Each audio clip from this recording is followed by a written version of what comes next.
Hi everyone, welcome. Today we're going to meet a very famous Italian astronomer. He was born in Pisa, Italy in 1564.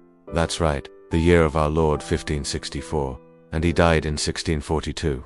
That's 380 years ago. And yet his story has never been told. Well, that's not entirely true. His story has been told many times over in books and on television.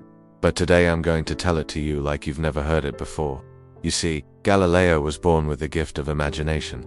He imagined things that other people couldn't even dream of. For example, he imagined what it would be like to ride a beam of light. Can you imagine that? Riding a beam of light? What would that be like? Well, we don't know because it hasn't happened yet. But Galileo imagined what it would be like, and he drew a picture of it. Here it is. This is a drawing by Galileo of what it would look like if you were riding a ray of light. How crazy is that? He also imagined what it would be like to be on the moon, so he drew a picture of that too. This is what the moon would look like if you were standing on it. Amazing, isn't it? But Galileo didn't stop there. He imagined what it would be like to be on other planets and moons. He imagined what it would be like to fly through outer space. And then he drew pictures of these things so that other people could see them too.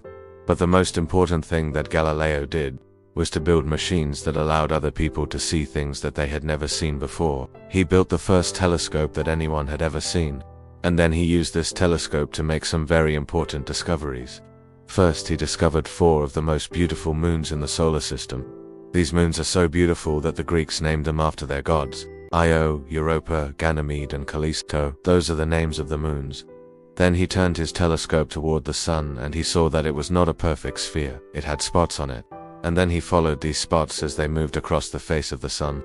And that's when he knew that the sun was rotating. But Galileo's discoveries didn't stop there. He looked at the surface of the moon and he saw that it was covered with craters. And then he looked at the planets and he saw that they were not perfect spheres either. They had clouds and storms and mountains and valleys just like the Earth. In fact, Galileo's discoveries changed the way that people thought about the universe. Before Galileo, people thought that the Earth was the center of the universe. But after Galileo, people realized that the Earth was just one small planet orbiting around.